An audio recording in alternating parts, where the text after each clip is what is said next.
रहीम students, हमारे पास chapter number 10 area of triangle for all the students who are having the code 113। Students, इसका question number 6 है हमारे पास। सवाल नंबर 6 में वो कहता है find the cost of turfing a triangular lawn. आपने क्या करना है, आपके पास एक ट्रायंगुलर लॉन है, आपने इस ट्रायंगुलर लॉन को टर्फ करना है। आपने यहाँ पर टर्फिंग के लिए, अब वो कहता है जो रेट है एट द रेट ऑफ ₹5 पर स्क्वायर मीटर। एक स्क्वायर मीटर, फर्ज कीजिए एक स्क्वायर मीटर इतना है, वो कहता है एक स्क्वायर मीटर जो जितना भी आप ले लें, ये ले एक स्क्वायर मीटर हो गया। अब वो कहता है एक स्क्वायर मीटर इसको टर्फ करने पर 5 रुपये लगते हैं, इसके ऊपर खर्चा 5 रुपये आता है। तो वो कहता है फिर ये बताएं if it's one side is 20 metre, अगर इसकी एक साइड 20 मीटर हो and perpendicular to it from opposite vertex, और इस साइड के अपोजिट वर्टेक्स से जब परपेंडिकुलर ड्रॉ किया जाए, ये परपेंडिकुलर ड्रॉ किया जाए, ये 30 मीटर हो, तो बताएं इसके ऊपर फिर टोटल खर्चा कितना आएगा। स्टूडेंट्स देखिए, आपने इस ट्रायंगुलर लॉन को टर्फ करना है। टर्फ करने के लिए आपको पता होना चाहिए इसका एरिया क्या है, क्योंकि जब एरिया आ जाएगा, देखिए अब हम लोगों ने क्या बतानी है, हम लोगों ने तो कॉस्ट बतानी है ना, तो कॉस्ट का यहाँ पे सॉल्यूशन शुरू हो चुका है। ये देखिए हम लोगों ने कॉस्ट बतानी है। कॉस्ट किसके बराबर होती है, कॉस्ट बराबर होती है area multiplies by the rate. अब एरिया भी नहीं हमें पता, रेट पता है, तो हम लोग अभी क्या करेंगे, हम लोग अभी एरिया निकाल लेंगे। इसको अपने पास रख लेते हैं। सबसे पहले निकालते हैं area of triangle. We know that, हम ये बात जानते हैं, क्या जानते हैं, हम जानते हैं कि एरिया ऑफ ट्रायंगल बराबर होता है 1/2। ये देखिए 1/2 बेस इंटू हाइट या ए बी साइन थीटा। अब चूंकि उसने आपको इन दोनों में से क्या लगेगा, इन दोनों में से वो फॉर्मूला लगेगा, ये बेस और हाइट में, हाइट का मतलब परपेंडिकुलर होता है। ये देखिए इसमें बेस 20 है, बेस आपके पास 20 है एक साइड, और चूंकि उसने कह दिया perpendicular from the opposite side, तो ये आपके पास हाइट हो गई, हाइट 30 हो गई, परपेंडिकुलर 30 हो गया। तो आप यहां पर लिखेंगे 1/2 बेस इनटू द हाइट। अच्छा जी स्टूडेंट्स, यहाँ पर एक से दो चीज़ें हैं, क्योंकि मैंने शुरू ही यहाँ से कर लिया। आप जब शुरू कीजिएगा तो आप यहाँ पर ना डेटा पहले लिख लीजिएगा।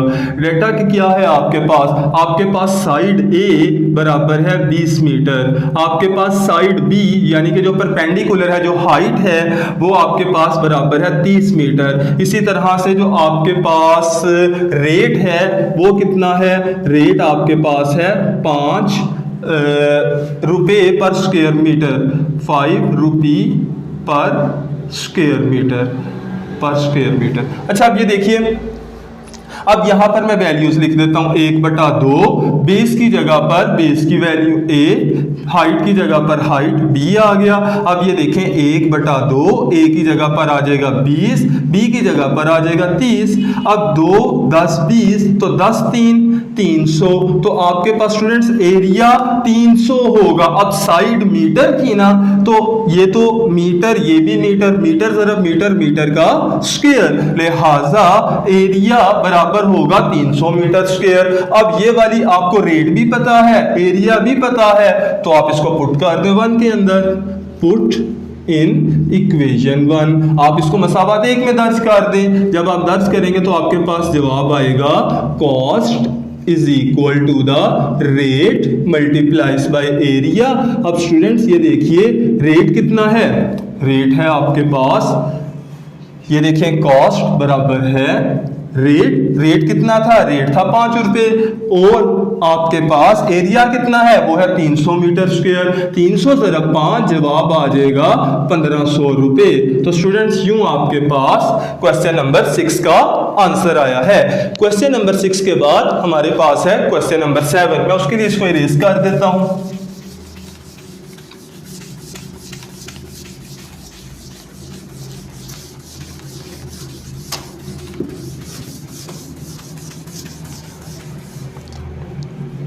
स्टूडेंट्स क्वेश्चन नंबर 7 में वो कहता है find the area of an equilateral triangle with side 4 metre. अच्छा जी, उसने आपको side of an equilateral triangle दी हुई है, side of equilateral triangle, equilateral triangle की उसने आपको साइड दी है ए, और ए किसके बराबर दी है उसने, ए कहा हुआ है 4 मीटर है। अगर वो कहता है कि साइड 4 मीटर है तो आपने क्या बताना है, आपने एरिया ऑफ इक्विलेटरल ट्रायंगल बताना है, एरिया ऑफ इक्विलेटरल ट्रायंगल बताना है। तो इसको सॉल्व तो है शुरू हो चुका है, मैंने ऊपर ही डेटा लिख लिया है। अब यहां पर मैं फार्मूला लगा लेता हूं। स्टूडेंट्स आप तो जानते हैं एरिया ऑफ इक्विलेटरल ट्रायंगल होता है square root 3/4 A square, as we know, हम जानते हैं कि क्या जानते हैं, हम जानते हैं एरिया बराबर होता है इक्विलेटरल ट्रायंगल का, equilateral triangle, area of equilateral triangle, area of equilateral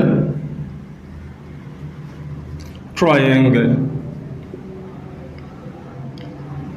हम जानते हैं कि एरिया ऑफ इक्विलेटरल ट्रायंगल बराबर होता है स्क्वायर रूट 3/4 ए स्क्वायर। अब स्टूडेंट्स ए वैसे का वैसे ही रूट 4, ए की जगह पर ए की वैल्यू लगा दें, ए की वैल्यू है 4, 4 का स्क्वायर, स्क्वायर स्क्वायर से एक स्क्वायर, ये देखें 4 का स्क्वायर, एक 4 से कट गया तो बच गया हमारे पास 4 स्क्वायर रूट 3, तो ए बराबर है 4 जज़र 3। अब ये देखिए साइड का यूनिट मीटर है तो एरिया का मीटर स्क्वायर होगा।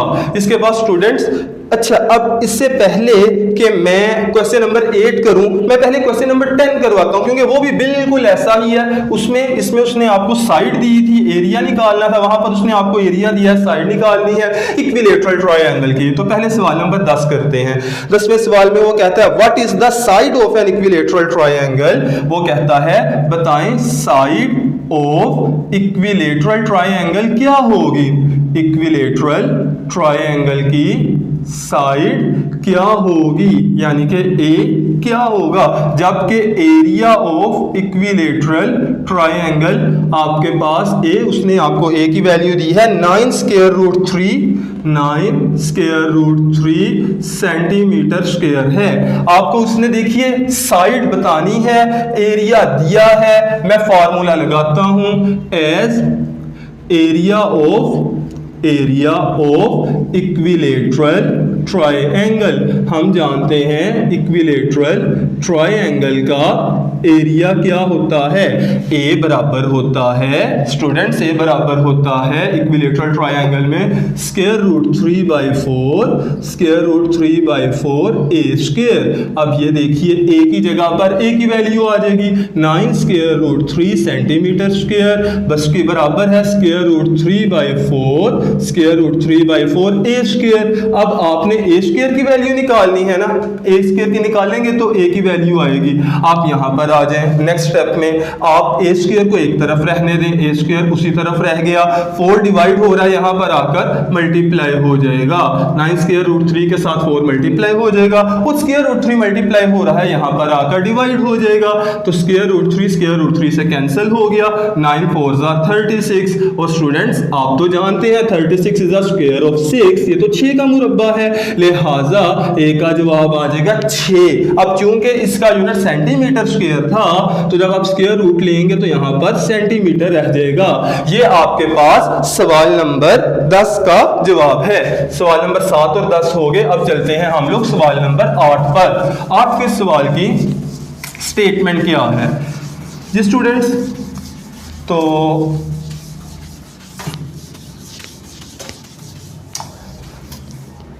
ये है हमारे पास क्वेश्चन नंबर 8। 8वें सवाल की स्टेटमेंट ये है find the area of a right triangle.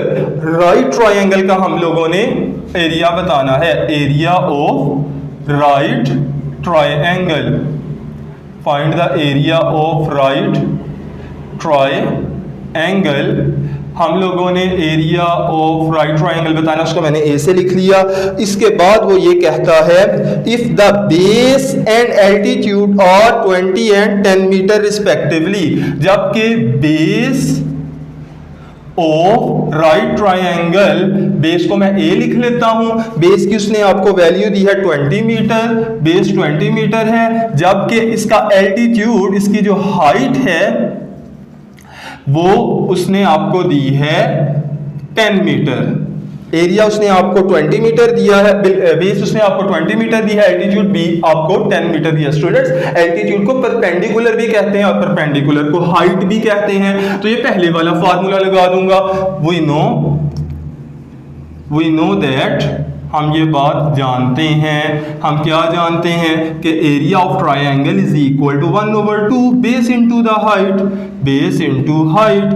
अब ये देखिए, बेस को मैंने a लिखा, 1/2 a multiply by b, height को b लिखा। अब इसकी वैल्यूज लगा देता हूं। a की जगह पर क्या आ जाएगा? a की जगह पर आएगा 20 और b की जगह पर क्या आ जाएगा? b की वैल्यू 10 आ जाएगी। तो देखें, 2 20 से कैंसिल, 10 बच गया, 10 × 10 100 बचा। लिहाजा क्योंकि इसका यूनिट मीटर था तो यहाँ पर मीटर स्क्वायर आ जाएगा। ये आपके पास क्वेश्चन नंबर 8 का आंसर है। 8 के बाद स्टूडेंट्स हम लोग मूव करते हैं क्वेश्चन नंबर 9 पर। सवाल नंबर 9 की स्टेटमेंट क्या है? सवाल नंबर 9 में वो ये कहता है, find the area of a triangle whose two adjacent sides. अब उसने साथ-साथ वाली साइड्स बताई हैं, उसने बेस और परपेंडिकुलर नहीं कहा। साथ-साथ साइड्स के लिए तो a, b और थीटा चाहिए होता है। हम देखते हैं उसने हमें डेटा क्या दिया है। उसने हमें ये कहा 9वें सवाल में कि अगर आपके पास दो एडजेसेंट साइड्स हैं जो कि 16 सेंटीमीटर और 12 सेंटीमीटर हैं, एक साइड a बराबर है 16 सेंटीमीटर, दूसरी साइड b बराबर है 12 सेंटीमीटर। उसके बाद वो कहता है एंड देयर इंक्लूडेड एंगल, और इन दोनों के दरमियान में जो एंगल है वो कितना है? थीटा उसने आपको दिया है 30 डिग्री। इंक्लूडेड एंगल 30 डिग्री है। तो वो कहता है एरिया बताएं। तो हम लोग लिख सकते हैं वी नो दैट, शुरू हो चुका है। वी नो दैट, हम जानते हैं कि area of a triangle is equal to 1/2 a b sine theta. ये बराबर आ जाएगा 1/2 a की जगह पर 16, b की जगह पर 12, साइन थीटा की जगह पर 30 डिग्री। तो आप स्टूडेंट्स ये देखिए 1/2, अब बल्कि यहाँ पे काट ही देता हूँ। ये देखिए 2 1 2, तो 2 8 16, 12 × 8, 12 8 96 और साइन 30 डिग्री पर 1/2 होता है। लिहाजा 2 96 से कट गया और बचा क्या हमारे पास? 48। लिहाजा एरिया आपके पास कितना आ जाएगा? आपके पास आएगा 48 सेंटीमीटर। ये देखिए सेंटीमीटर था तो सेंटीमीटर, क्योंकि एरिया है तो इसके साथ स्क्वायर आ जाएगा। तो यूं आपके पास एक क्वेश्चन नंबर 9 का भी आंसर आ चुका है। तो स्टूडेंट्स, अब क्वेश्चन नंबर 9 के बाद हम लोग मूव करते हैं क्वेश्चन नंबर 11 पर। 6 7 8 9 11 हो चुके हैं, अब 10 हो चुके हैं, अब 11 रह गया है।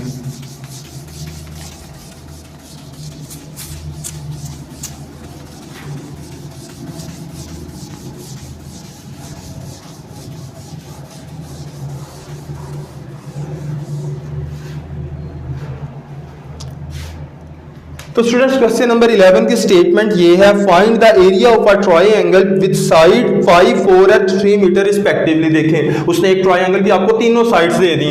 उसने कहा एक साइड मैंने लेफ्ट कर लिया, उसका नाम ए है, पहले का नाम ए है। ए बराबर है 5 मीटर, बी बराबर उसने आपको दिया है 4 मीटर और सी बराबर उसने आपको दिया है 3 मीटर। वो कहता है एरिया निकालें उस ट्रायंगल का जिसकी साइड्स ये हैं। स्टूडेंट्स, अगर सिर्फ आपको साइड्स दे तो आपने हीरो फार्मूला लगाना है। अब आपने निकालने के लिए सबसे पहले आप एस निकाल लें। आप लिखिए एस बराबर है a + b + c / 2। ये आप लोगों ने यहाँ पर इस s की जगह पर s की वैल्यू लिख दी। a की जगह पर आ जाएगा 5, b की जगह पर 4, c की जगह पर 3 बटे के नीचे 2, 5 × 4 9, 9 × 3 12, 12/2, तो 12/2 का मतलब 6 आ जाएगा। लिहाजा s का जवाब आपके पास 6 मीटर आ गया। s ये आ गया। अब यहाँ पर आप लिख दें by hero formula. Hero formula के मुताबिक इसका जवाब निकालना है। तो वो क्या है? वो हमारे पास बराबर है square root of s into s minus a, s minus b, s minus c। अब ये देखिए s की जगह पर आ जाएगा 6, S minus A 6 minus 5, 6 minus 5, S minus B यानी कि 6 माइनस 4, एस माइनस सी यानी कि 6 माइनस 3। अब आगे देखिए क्या होगा, आगे ये होगा कि आप लिखेंगे एरिया ऑफ अ ट्रायंगल बराबर है 6। 6 को हम क्या लिख सकते हैं, 6 को लिखा, 6 को भी यहाँ पे वैसे ही रहने देता हूँ। 6 में से 5 निकालेंगे तो बचेगा 1, 6 ज़रब 1, 6 में से 4 निकाल दूंगा तो 2, उसके बाद 6 में से 3 निकाल दूंगा तो 3, 3 2 6, 6 1 6। लिहाजा आप देख सकते हैं यहाँ पर तो 6 ज़रब 6 यानी कि 6 का स्क्वायर बन जाएगा और ये स्क्वायर स्क्वायर रूट से कैंसिल हो जाएगा। लिहाजा एरिया ऑफ ट्रायंगल, चूंकि इसका यूनिट मीटर था तो यहाँ पर 6 मीटर स्क्वायर आएगा। आपने देखा कि एस का जवाब भी 6 मीटर आया और इसका जवाब भी 6 मीटर स्क्वायर ही आया है।